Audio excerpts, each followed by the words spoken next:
शर्मा जी, बेटे का यूएस का वीजा लग गया है और उसको अगले महीने 10 तारीख को जाना है। उसका वहां पर बहुत अच्छी कंपनी में जॉब मिल गई है। अरे वाह गुप्ता जी, ये तो बहुत अच्छी बात है। बहुत बहुत मुबारक हो आपको। दोस्तों, आज बहुत से बच्चे, ऑलमोस्ट सभी बच्चों का क्रेज होता है कि उन्हें कहीं बाहर जॉब मिल जाए, वो बाहर कहीं जाएं, सेटल हो जाए। और बच्चे ही क्यों, बच्चों से ज्यादा अगर कोई क्रेज होता है तो होता है उनके पेरेंट्स को।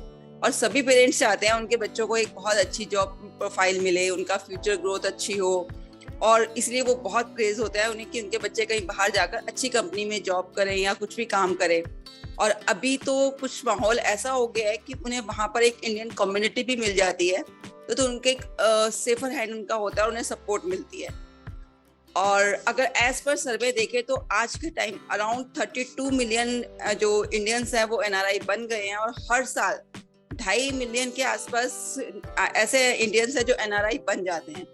पर क्या आपने कभी नोटिस किया है, या मैंने ऐसे बहुत से किस्से सुने हैं कि अक्सर क्या होता है कि जितने भी मतलब कुछ एनआरआईज जो होते हैं वहाँ 15-20 साल जॉब करने के बाद, पैसा कमाने के बाद, वो अपना गोल्डन टाइम भारत में बिताना चाहते हैं। तो ऐसा होता क्यों है जनरली? मैं अगर आपसे एक एग्जांपल शेयर करूं, सपोज करो आप मार्केट में हैं या ऑफिस में हैं या कहीं आसपास घूमने गए हुए हैं और माहौल अचानक से मौसम इतना खराब हो गया है, बारिश हो रही है, तूफान जैसा मौसम है। तो उस टाइम आपके दिमाग में क्या चल रहा होता है? मतलब मुझे लगता है शायद जो मेरे दिमाग में, शायद आपके भी वही होगा। आपके दिमाग में ये चल रहा होता है कि बस किसी तरीके से हम लोग जल्दी से अपने घर पहुंच जाए। तो ये एक ह्यूमन साइकोलॉजी है। अगर हम कहीं भी होते हैं, कुछ भी है, पर हमें सबसे ज्यादा सिक्योर हम कहीं फील करते हैं तो हमें लगता है वो हमारा घर है। तो दोस्तों, ये सिर्फ ऐसी जगह नहीं है, ये हमारे कंट्री के साथ भी है। अगर हम किसी भी कंट्री में हैं और अगर कुछ भी वहां पर प्रॉब्लम फेस करते हैं या कुछ होता है तो हमें सबसे ज्यादा अपना देश याद आता है। और आपको भी पता है कि किसी भी कंट्री में कोई भी जियोपॉलिटिकल, इकोनॉमिकल या किसी भी तरह का कोई भी रिस्क कभी भी क्रिएट हो सकता है। और जो हमने पिछले 4-5 साल में बहुत फेस किया है, कोरोना का टाइम आप सबको याद होगा।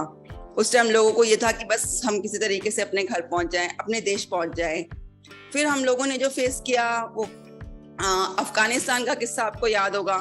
अफगानिस्तान के अंदर लोग रातों रात अपने वहाँ प्रॉपर्टी, पैसा छोड़कर अपनी जान बचाकर भागे। फिर हमने रशिया वाला किस्सा देखा, कैसे भारतीय गवर्नमेंट ने अपने बच्चों को वहां से बुलाया। हालांकि उनको बीच में, उनको कैरियर में बहुत लोग बच्चों ने प्रॉब्लम्स फेस की। और ऐसा नहीं है कि ये सिर्फ एशियन कंट्रीज में ही होता है। अगर हमें याद हो 2007 का जो यूएसए की आर्थिक मंदी आई थी, उस टाइम बहुत से इंडियंस वहां पर अनएम्प्लॉयड हो गए थे और उन्हें भारत वापस आना पड़ा था। एयरलिफ्ट मूवी भी आप सबने देखी ही होगी, वो भी एक सच्ची घटना है। तो ये सब कारण, मतलब दोस्तों, कभी भी कोई भी रिस्क किसी भी कंट्री में और कहीं भी आ सकता है। और इसीलिए आज के टाइम बहुत से एनआरआई ये चाहते हैं कि वो अपने होमलैंड में कुछ ना कुछ इन्वेस्ट करें, ताकि उनका अपने देश के साथ कुछ ना कुछ फाइनेंशियल कनेक्शंस बना रहे। और इसके अलावा आज के टाइम इंडिया के अंदर इंडस्ट्रियल ग्रोथ बहुत अच्छी हो रही है। इंडियन इकोनॉमी एक ऐसी है जो बहुत तेजी से ग्रो कर रही है, इसलिए भी बहुत से एनआरआई ये चाहते हैं कि वो अपने इंडिया में इन्वेस्ट करें। उसके अलावा भी कुछ रीजंस होते हैं, जैसे वो लोग चाहते हैं उनका कोई एक रिटायरमेंट फाउंडेशन भारत में तैयार हो जाए।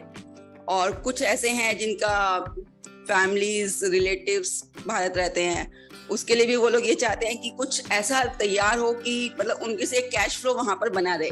और इसके अलावा आपको भी पता है कि फॉरेन में बहुत जगह पर rate of interest day by day down चली जा रही है। तो ये सब रीजंस है कि इंडियंस में एनआरआई बहुत ज्यादा इंटरेस्टेड होते हैं कि वो आज इंडिया में इन्वेस्ट करें।